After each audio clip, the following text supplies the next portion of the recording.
Enterprise. And today I have the pleasure of speaking with a legendary actor and producer, Morgan Freeman, and epic actor Frankie Faison about their new project, The Killing of Kenneth Chamberlain. Now, this film is a powerful story about the real life police killing of a 68-year-old Black Marine veteran by police in his own home in White Plains, New York, back in 2011. Now, Mr. Freeman, you are the executive producer of this very gripping movie that replays the last few hours of Mr. Chamberlain's life before he was tasered and then fatally shot by police. What drew you to this project? Well, it was sent to us as Revelations, and we sat and watched it. And we knew we were told, surprised at the fact that it did not have distribution. So we thought, okay, we got to get on board here and get this out to the public. So that's primarily what we're trying to do here. Just distribute it, get it out, get it seen. Yeah, and I think, it's so important because not only does this movie need to get out, but the message behind it and just the real life murder of Kenneth Chamberlain. Mr. Faison, you and I were talking off camera about how neither one of us knew about this murder, even though we were both living in close proximity when it happened in 2011. Tell me, how does it feel to play a character and play in a film this monumental? Well, first of all, I'm very honored to be able to do it or to have done it. And it feels necessary, but it also feels very scary because it feels as if this could happen to him, it could happen to me. Yeah. And so many people that I know, because I'm of that age and, it's just the way things are. And that's what we want to try to bring attention to.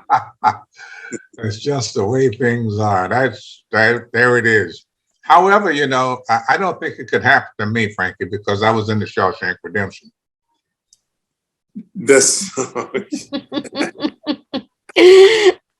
I remember that. Yeah.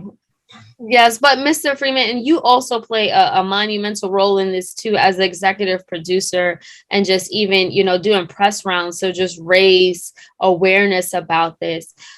What is it that you think or you want the audience to walk away from after watching this film, to walk away with? If we get wide enough coverage on this, we're hoping, the big hope is that there'll be a big push for police reform.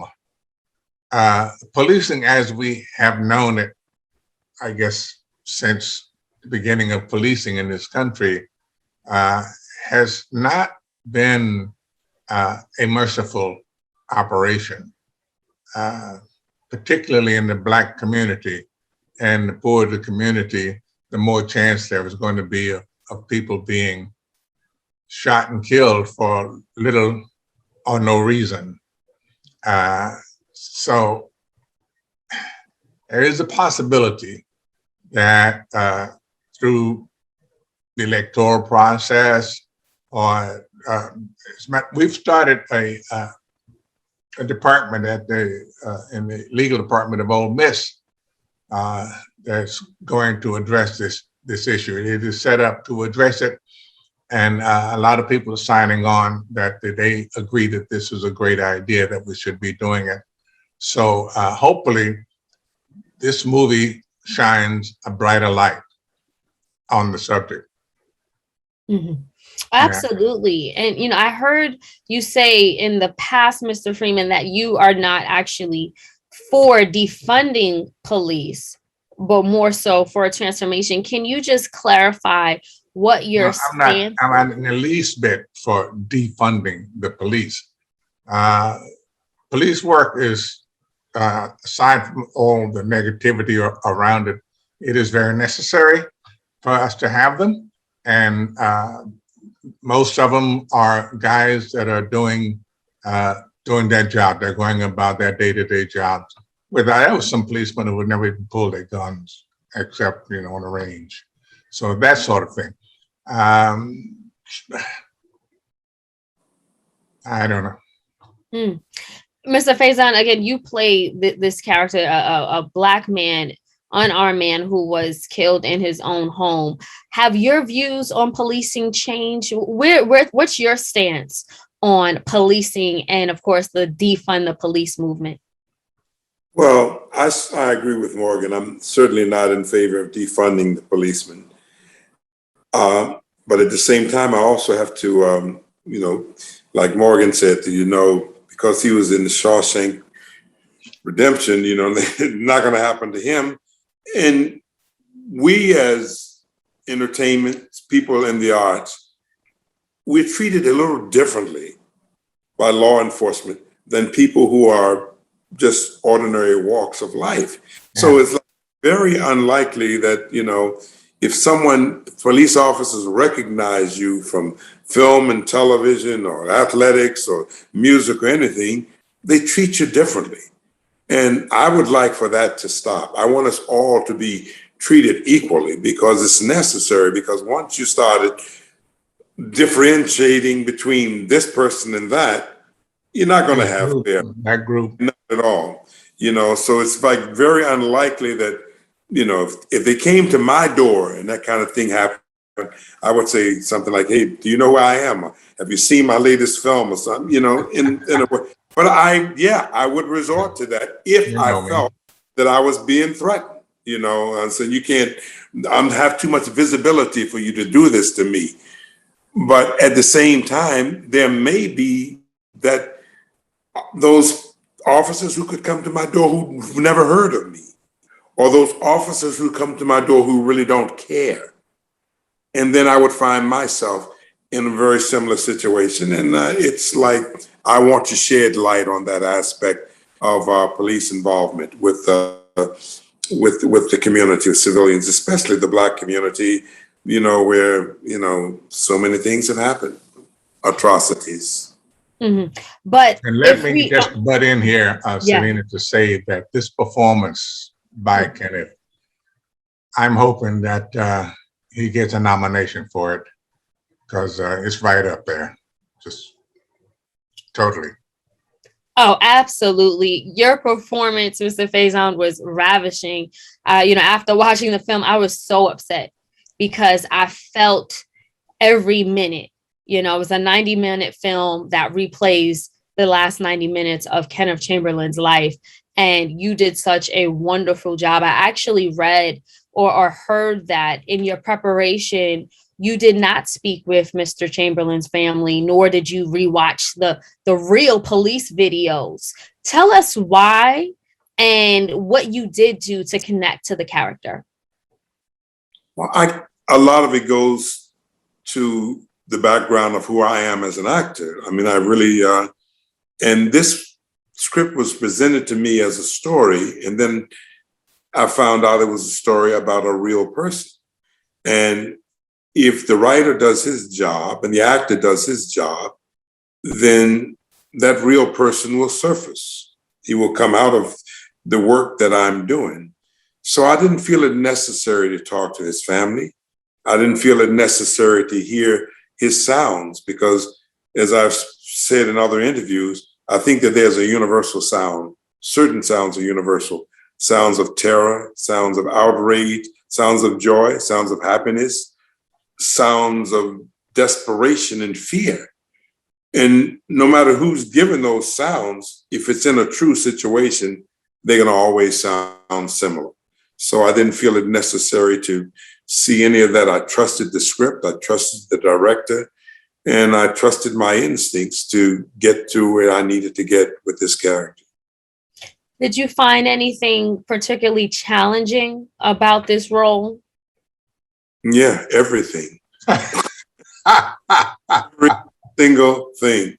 This was by far the most challenging, demanding physically, emotionally, mentally role that I've ever done, sustained over a sustained period like this. And it hurt, my body hurt. Mm. Body hurt. And this is not a big Hollywood budgeted film. This was a very modestly budgeted film. People came there working because they wanted to work on this film. The conditions were, there was no break for no luxurious luxury. I'm in a little room, up in a dirty little room, which all aided me in finding the performance I did. But it hurt. It hurt to be there with that. And it even hurts now every time I see the film. It hurts me because I'm seeing not myself, but I'm seeing this man going through this situation, and it is painful, very, very painful. And it's the first film that I can recall where you see the last 2 hours in real time. You get to see the victim before, he is totally, victimized and killed. So yes, it hurts. And I guess they say if you're going to do something and do it well, it's going to hurt. And so that's what I feel. So, Mr. Freeman, how did you react watching the film? How did you feel? When you first go into a film like this thinking, what is this about? Because I hadn't heard of Kenneth Chamberlain at all, or the incident. But in watching this performance,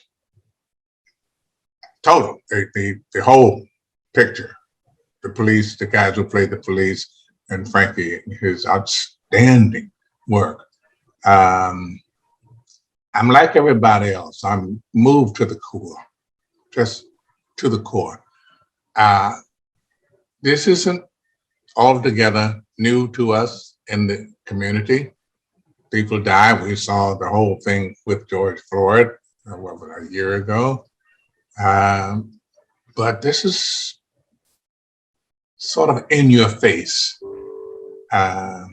situation. One that you can say, everybody can say, oh, wow, now, why did that happen? That's one of that did not at all have to go down the way it did. So why did it? And I'm hoping that as a result of this movie, one of the answers to that would be untrained officers, not trained for this particular type of encounter with the public. Absolutely. And as we begin to wrap our conversation, I did just also want to get both of your final thoughts on why it's so important to depict stories like this in Hollywood. We'll start with you, Mr. Faison. You told me off camera that after this, you're also working on the Emmett Till story as well and bringing that to light. So why is it so important for us to continue to tell these stories in Hollywood? Well, it's important because Hollywood has a large audience base and people need to see. And the more people who see and hear this story, the more possibility for change to occur, is there. So that's why I do it. I think that I love to tell stories. I'm a storyteller, and that's part of keeping history alive and moving it forward. And so hopefully that will happen with this film. And Mr. Freeman, why would you say it's important? And also for you at this stage of your career to continue to even pour yourself into films like this in some capacity? Well, let's start off with the fact that I'm Black. I too am Black. And I am thoroughly aware that these situations do not occur with any regularity in the white community. They occur with unseemly regularity in the Black community. I'm concerned about the fact that we can just accept that. The police shot a guy. He had his hands had his hands up, or he was running away, or he supposedly had been armed and he wasn't. cetera, et cetera, et cetera. That is very prevalent in the Black community. And somehow or other, we have to move that complacency to a point where people just don't accept it. And one of the ways not to accept it is to readdress how we train police. Absolutely. It was such an honor speaking with both of you today. I want to encourage our audience to see The Killing of Kenneth Chamberlain now. It is out. You can access it. Again, it is a Oscar-worthy film, to say the least. And it's also, it plays a really big role in the greater movement to make sure that we are protecting the lives of Black lives in all capacities. So thank you again, both of you, for your time and the work that you're doing.